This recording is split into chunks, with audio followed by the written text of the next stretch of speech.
Ambido is the cinematic string synth that I've just released to Pianobook. A really warm, gritty, and expressive and performable library, and it's free completely on Pianobook.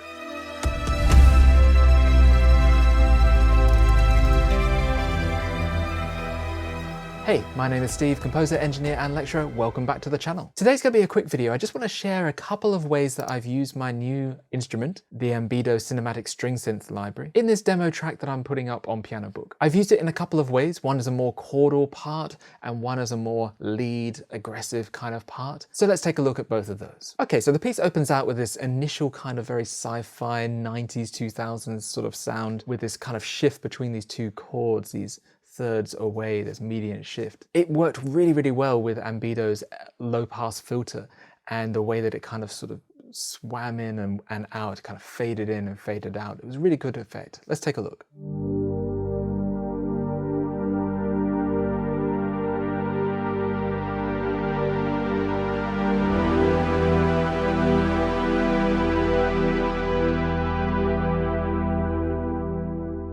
So you can actually see that the XY pad is traveling upwards and down, and basically at the moment I've got reverb turned on for X axis, so it's halfway along, got a bit of a blend of reverb in, but I've also got the low pass filter turned on, and that's been turned up and turned down. I haven't got any of the resonance effect on there, so it's not got a resonance sort of sweep, it's just a kind of slow open and close of the filter. But also as it's going up to the Y, there's this fixed XY pad blend between the two different string synth samples. I've got my Achura Polybrute sort of sample that I made down the bottom, and then the walled-off string synth sample I made across the top. So as it's blending up, it's opening the low pass filter, but it's also adding in the second texture. Let's take another listen.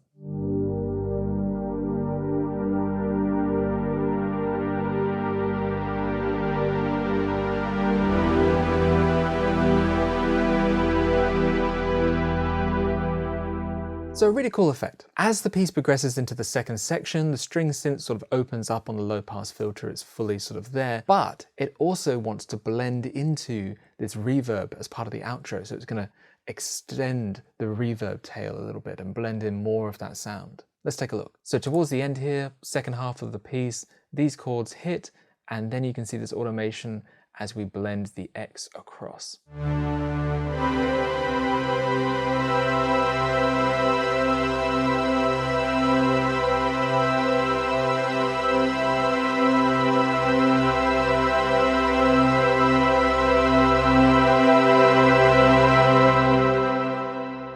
This gorgeous sound of the reverb trailing out there at the end because we've just pumped the reverb more. It's something that I often do in music production is I kind of put the reverb on there, and then as the piece is fading out, I might push it more into reverb to create this sense of it traveling further away. This synth can do it straight away with the XY pad, which is awesome. All right, let's take a look at the second way that I'm using it. And this is more of a lead sound, a more aggressive sound. As we move into the second part, I wanted this huge drop feeling.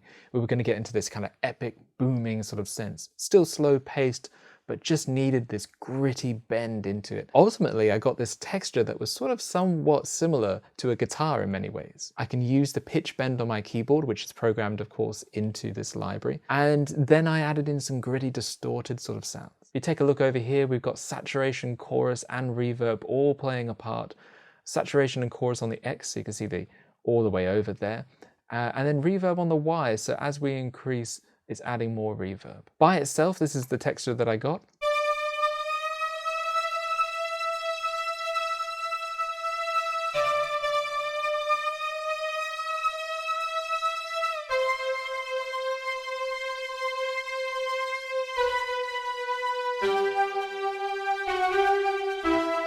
Now that wasn't too bad, but I wanted it to be a little more aggressive, so I used some extra effects to kind of really push that. And then a little bit of EQ just to take out some of the harsher frequencies as a result of that. So you can see here I used a couple of Sound Toys plugins. Fantastic, love these guys. The radiator here is adding a little bit more warmth and grit. It's not an outright outrageous sort of distortion, it's just more of like a heat or, you know, a sort of saturation more so than an outright distortion or fuzz or something like that.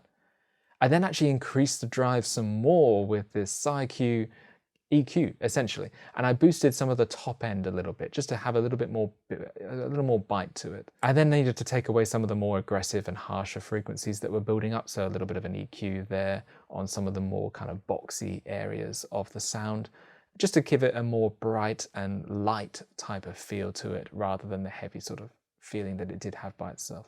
Let's take a look at what that sounds like now.